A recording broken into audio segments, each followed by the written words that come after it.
Dans cette leçon bonus, on va parler archivage, on va parler cleaning de projet, on va parler de toutes les méthodes et de toutes les petites astuces que je peux te donner en une seule leçon qui vont te permettre de enlever tes médias optimisés une fois que tu as fini ton montage pour libérer ton disque dur, enlever les médias que tu n'utilises pas quand tu as fait un montage et qu'il y a des médias que tu n'utilises pas donc tu veux libérer de la place, archiver un projet, ça on l'a déjà vu mais on va revoir plus en détail les différentes méthodes. Donc voilà, on va revenir en détail là-dessus, je vais te montrer en différentes les possibilités, quels sont leurs impacts, etc. Donc c'est parti, on commence cette leçon. Pour cette leçon, on va prendre une vidéo que j'ai faite pour YouTube en démonstration, donc c'est la vidéo sur la tablette graphique.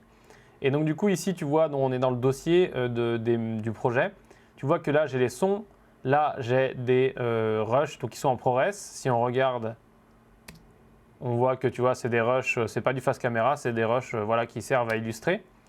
Ensuite, ici, on a des captures d'écran, pareil, qui servent à illustrer. Donc, c'est des captures d'écran qui sont faites directement avec QuickTime dans macOS. Donc, du coup, c'est des captures d'écran qui sont en H264 et qui ne sont pas du tout en ProRes. Ensuite, on a le Fastcam, donc avec son son qui est ici. On a les rushs supplémentaires, donc ça, c'est des rushs que j'ai retournés en plus.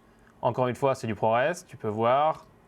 On ouvre, voilà, c'est des rushs en plus, d'ailleurs que je n'ai pas forcément tous utilisés. Et ici, on a les VFX. Donc là, les VFX, c'est pas du tout un truc que j'ai fait à part et après que j'ai mis là-dedans et je les ai importés dans DaVinci. C'est vraiment des VFX que j'ai fait en utilisant le lien, donc le Fusion Connect, le lien entre DaVinci et Fusion. Donc quand tu regardes, l'architecture de fichier, elle est un petit peu chelou. Donc ça, c'est le rendu qui vient tout simplement l'export qui se fait automatiquement dans DaVinci et qui ensuite est linké dans Fusion. Et quand on ouvre ici, on a la composition. Et ici, on a le rendu final du VFX. Donc ça, c'est ce qui retourne, c'est ce que Fusion renvoie automatiquement grâce au Fusion Connect pour qu'il apparaisse dans DaVinci. On regarde, et là, tu vois que cette fois-ci, on a les effets. C'est assez chelou comme rangement, mais l'objectif, c'est pas que tu ailles voir là-dedans, c'est que tu laisses le logiciel gérer ça. Maintenant, tu sais que tu peux récupérer ça s'il y a une composition que tu aimes bien, etc. Donc voilà, là, on a vu un petit peu ce qu'il y avait dans le projet, comment ça s'organisait. On voit que ça pèse, il y a des trucs un peu lourds, il y a des trucs moins lourds. Idéalement, il faudrait qu'on regarde combien pèse tout ça. Donc, on va aller là. Et là, on fait lire les infos. On a 82 Go. Maintenant, on va aller dans le projet. Donc là, tu vois, on a un montage. On a des caches qui sont faits. Donc, les rendus. On peut faire play. Tout est en marche. On va ensuite dans les médias ici. On va regarder. Donc là, c'est plus ou moins bien rangé. On a le Fastcam ici. On a les clips Fusion Connect ici. On a les rushs supplémentaires ici. On a ici les screenshots. Et tu peux voir qu'ils sont optimisés, donc ça c'est des médias optimisés puisque j'ai besoin qu'ils soient optimisés comme c'est du H264 à la base. Ici on a des sons, ici on a les VFX qui reviennent, donc ça c'est ce qui revient de Fusion directement, qui ont le nom tu vois de la composition. Et du coup c'est à peu près tout. Voilà pour la présentation du projet. Maintenant on va voir les différentes étapes et les différentes choses qui sont possibles pour enlever les médias dont tu n'as pas besoin qui sont dans ce projet. Donc par exemple tu as tourné 5 rushs différents et tu n'as monté que 4 rushs. Eh ben, tu vas pouvoir éliminer les médias qui ne sont pas utilisés. Ça, on le fait avec la fonction usage. Tu as déjà vu la leçon sur usage. Donc, on va faire ça. Après, on va regarder comment enlever les caches pour libérer de l'espace dans l'endroit où DaVinci met les caches. C'est le même endroit où il met les médias optimisés. Donc, on va voir comment dégager les médias optimisés. Et bien sûr, avant ça, je vais te rappeler comment on fait pour faire une archive automatique. Comment on fait pour faire un point DRA. Mais ça, tu l'as déjà vu puisque tu l'as vu dans la leçon sur les imports, exports et archives. Donc avant tout, on va voir comment faire une archive. Et pour faire une archive, tout simplement, on sauvegarde son projet. On va ici dans la petite maison, on fait un clic droit, on clique sur archive. Là, on choisit un endroit pour archiver. Donc par exemple, sur ce disque dur-là, on fait save. Et là, il va nous demander de choisir. Donc, est-ce qu'on veut bien l'archiver ici? Est-ce qu'on met les render caches? Donc nous, on a vu qu'il y avait des barres bleues, donc il y avait des caches qui étaient calculées. Donc il faut qu'on mette les render caches. Comme ça nous évite de refaire les rendus. On veut les médias optimisés, on fait OK et donc là il va commencer le process de faire notre archive. Une fois qu'il aura fait cette archive, on va se retrouver avec un petit truc qui aura le nom de notre projet qui va s'appeler .dra et ça tu peux le mettre sur un disque dur, le balader, tu peux faire ce que tu veux avec puisque dès que tu vas le restaurer, le réimporter comme tu l'as vu dans la leçon sur les archives, tu vas pouvoir retrouver tout ton projet. Donc les médias optimisés, les caches, tout ce qui est dans ton projet. Donc tu pourras te retrouver avec ton projet en entier, prêt à être utilisé. Maintenant, le problème de ça, c'est que c'est un petit peu galère parce que ça prend tous tes médias et nous, ce n'est pas ce qu'on veut. On veut pouvoir ne pas prendre tous les médias. Donc ça, tu as le Media Management pour faire ça. Le Media Management, il est ici. Media Management. Et donc ça te permet de faire à peu près la même chose qu'une archive, sauf que là, tu vas pouvoir être sélectif. Donc tu vas pouvoir, pareil, copier tout le projet, ou alors qu'une timeline, ou alors que des clips, très pratique. Et à chaque fois, tu vas avoir le choix de copier sur ta destination, donc ton disque dur par exemple, juste déplacer. Donc ça, il va l'enlever d'un endroit, il va le mettre à l'autre, ou transcoder. Si tu veux faire une archive en basse qualité, ça peut être intéressant, ou si tu veux partager ton projet ou tes médias avec quelqu'un, ça peut être intéressant. Donc après, tu as toutes les options ici. Ça, on l'a vu plus en détail dans une vidéo que tu peux voir aussi dans la leçon sur les archives. Et tu vois qu'ici, il va te mettre la réduction de ton projet, etc. Ça va te permettre de ne copier ou de transcoder ou de faire toutes ces options uniquement sur les médias que tu utilises. Donc tu vas éviter de garder et de copier des médias sur un disque dur alors que tu ne les utilises pas. Ça va prendre de l'espace et ça coûte cher pour rien. Le seul problème avec cette deuxième option, c'est que cette deuxième option, elle ne copie pas le projet. Donc tu vas devoir aller dans la fenêtre projet et faire un export du projet. Donc ça c'est pareil, tu l'as vu dans la leçon sur l'export du projet, je te remontre très rapidement. On va dans la petite maison, on sélectionne notre projet qu'on a bien sauvegardé auparavant, on fait clic droit et là on fait export. Si tu as fait de l'étalonnage et que tu as enregistré des luttes, etc., tu fais export avec style et lutte. Une fois que tu as utilisé cette deuxième méthode, la méthode où tu fais toi-même le déplacement des médias avec le media management, donc soit tu copies, soit tu déplaces, soit tu transcodes, et tu peux choisir soit tout le projet, soit une seule timeline, donc ton montage final par exemple, soit n'importe quoi que tu vois les options qui te plaisent le mieux. Donc tu vas déplacer uniquement les médias qui sont utiles pour ton projet. Ensuite, tu prends le projet, tu l'exportes, tu mets tout ça sur un disque dur ou où tu veux, et ça peut être ton archive. Ou alors tu peux le prendre pour le donner à quelqu'un qui doit travailler avec toi en collaboration mais qui n'est pas à côté de toi, etc., etc. Donc ça, c'est la deuxième méthode qui est différente de la première méthode où tu fais une archive qui est plus automatique mais qui va potentiellement peser plus lourd. Dans notre cas, le projet il fait 80 Go, donc l'archive elle pèsera 80 Go. C'est très pratique si tu veux tout sauvegarder. Avant de t'expliquer la troisième option, voilà ce que tu peux faire aussi. Il y a une autre chose que tu peux faire qui est vraiment...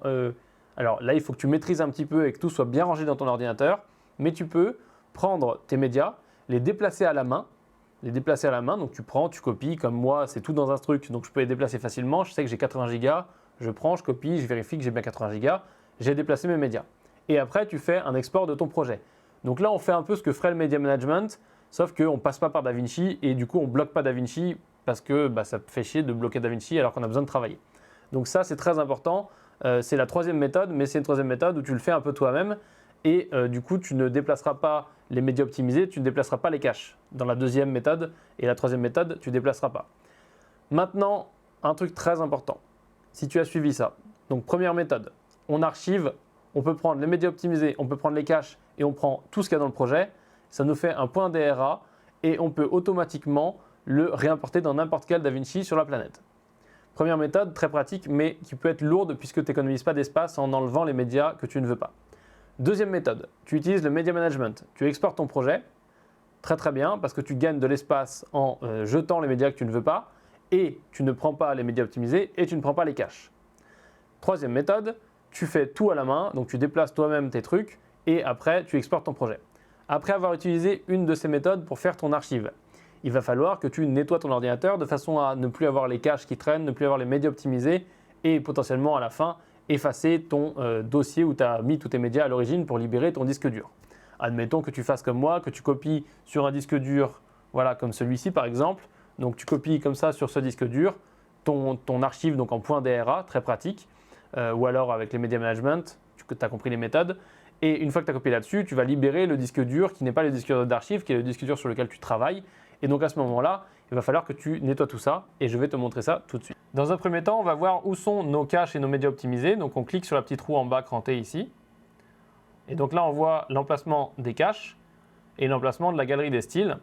Donc là, on voit qu'ils sont dans Big Storage et directement dans Cache Clip. Donc on va aller voir là-bas directement. Voilà, Big Storage, Cache Clip. On va faire une petite interrogation pour voir combien ça pèse. Et donc là, on a 5 Go 96. Si on regarde un peu plus en détail, voilà, ici, on a des médias optimisés. Là aussi, si on regarde ici, c'est bien le nom du projet. Alors parfois tu peux avoir plein de médias optimisés mais juste un seul nom de projet ici, donc ça c'est voilà, c'est un peu particulier. Ensuite ici on a l'audio, mais ça on ne s'en occupe pas. Ce qui est important pour nous, c'est que ça fait un peu plus de 5 Go. Je vais maintenant retourner dans DaVinci, je vais aller donc dans Edit et là je vais faire Playback et je vais effacer les render cache. Donc là je peux choisir d'effacer soit tous les render cache, soit ceux que j'utilise pas, soit ceux qui sont des clips sélectionnés. Donc il faudrait que je sélectionne quelque chose sur la timeline. Moi je vais tout effacer. Là je lui dis oui. Et du coup maintenant je retourne là et je peux regarder combien ça pèse. Et tu vois que c'est moins lourd puisque j'ai effacé mes render cache. En aucun cas, j'ai intérêt à aller fouiller là-bas dedans parce que ils ont des noms absolument incomprenables, comme ça. Donc ça n'a aucun intérêt. On va continuer, on va effacer les médias optimisés. Donc tu vois que là, il est en train de recréer les render cache d'ailleurs, hein, donc ça va fausser notre affaire. Donc ce qu'on fait, c'est qu'on va désactiver les render cache, on va les resupprimer. Comme ça, on est sûr qu'il ne va pas nous les recréer pendant qu'on est en train de supprimer, sinon ça va tout fausser. Maintenant, on va dans Médias, on va regarder ici nos screenshots. Donc là, on a des médias optimisés. On va dans Playback, on fait effacer les médias optimisés. Oui. Là, il les a effacés. On retourne ici. Et donc, il va se mettre à jour. Voilà, on n'a plus que 5,2 mégas, puisque tout simplement, on a tout effacé. Donc ça y est, maintenant, on a effacé la partie un peu obscure du projet de DaVinci, donc qui comprend les caches et les médias optimisés. Avec cette méthode très simple, on a effacé les caches et les médias optimisés, ce qui nous permet de libérer de la place sur notre ordinateur. Encore une fois, je te le rappelle, il est bien mieux de mettre ces caches avec la petite destination que tu as vue dans la roue crantée, de mettre ces caches sur un disque dur voilà, qui est rapide, sur ton disque dur même où tu as tes médias de travail, hein, ton disque dur de travail, mais surtout pas sur le disque système, parce que tu vas te retrouver avec un disque qui se remplit et ça va être la galère. Maintenant, on va voir une dernière chose, c'est comment, si tu veux garder ce projet-là, mais que tu ne veux pas qu'il soit trop lourd, comment tu peux faire pour enlever les rushs qui ne sont pas utilisés. Donc pour ça, on va aller voir par exemple dans Rush Sup, parce que je sais qu'il y a des rushs qui ne sont pas utilisés. Et là, je vais faire en sorte d'utiliser cette colonne qui s'appelle la colonne Usage. Donc je fais un clic droit et je lui dis Update Usage Data. Là, je classe dans l'ordre et donc je vais voir tous les rushs où il n'y a rien. Ça veut dire que tout simplement, ils ne sont pas utilisés. Donc ça veut dire que ces rushs, je peux les dégager sans altérer mon montage. Je vais tous les sélectionner. Je vais mettre un flag rouge pour les repérer sur ma timeline. Je vais mettre un clip color voilà, violet. Maintenant, je vais sur ma timeline ici. Je vois que j'ai aucun rush qui est devenu violet ou alors qui a un drapeau rouge. Donc ça veut dire que je peux les supprimer. Et donc maintenant, je te montre comment supprimer ça. On en choisit un ici. On fait un clic droit. On fait Reveal in Media Storage. Et une fois qu'on l'a fait apparaître ici, on peut d'ailleurs choisir ses copains. Hein. Si on les repère directement, tu n'es pas obligé de refaire la même opération à chaque fois. Mais une fois que tu as choisi le rush que tu ne veux pas ici, donc là, tu accèdes directement sur ton disque dur. Hein. On voit que c'est le disque dur. Tu fais clic droit. Et là, tu vas ici et tu fais effacer de façon permanente. Là, il va te demander si tu veux être sûr parce que là, tu vas le supprimer pour toujours. Hein. Il va être supprimé directement comme si tu le supprimais dans le Finder. Et tu fais effacer. Donc là, il lance un petit script. Il te dit que c'est OK. Tu vois que derrière, on n'a effacé qu'un seul rush. Là, OK. S'il y avait plusieurs, on verrait plusieurs. Hein. On fait Done. Et donc, du coup, celui-ci, tu vois qu'il passe offline puisqu'il est en rouge maintenant ici. Et quand on clique dessus,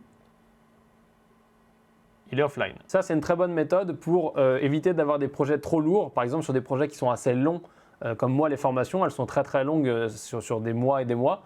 Et donc, du coup, je me retrouve avec des projets qui sont très lourds alors qu'il y a des rushs que je ne vais pas du tout utiliser. Et donc, du coup, je fais comme ça pour pouvoir supprimer les rushs. Maintenant, tu ne le fais pas sur un projet où tu vas peut-être avoir besoin de retourner dans les rushs et de vérifier s'il n'y a pas un truc intéressant parce que sinon, tu auras perdu le rush pour toujours. Et bien entendu, il est mieux, avant de faire ça, de copier les rushs en sécurité sur un autre disque dur parce que si tu fais une fausse manip, tu as vraiment perdu ton rush, il est supprimé. Tu ne peux pas faire POM Z, revenir en arrière ou même il n'est pas dans la poubelle. Donc ce n'est pas comme si tu supprimais avec le Finder puisqu'il n'est pas dans la poubelle. Donc ça vraiment, il est perdu.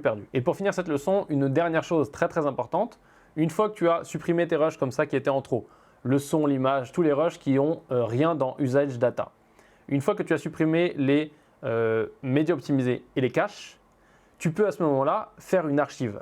Donc tu sais, l'archive en .dra.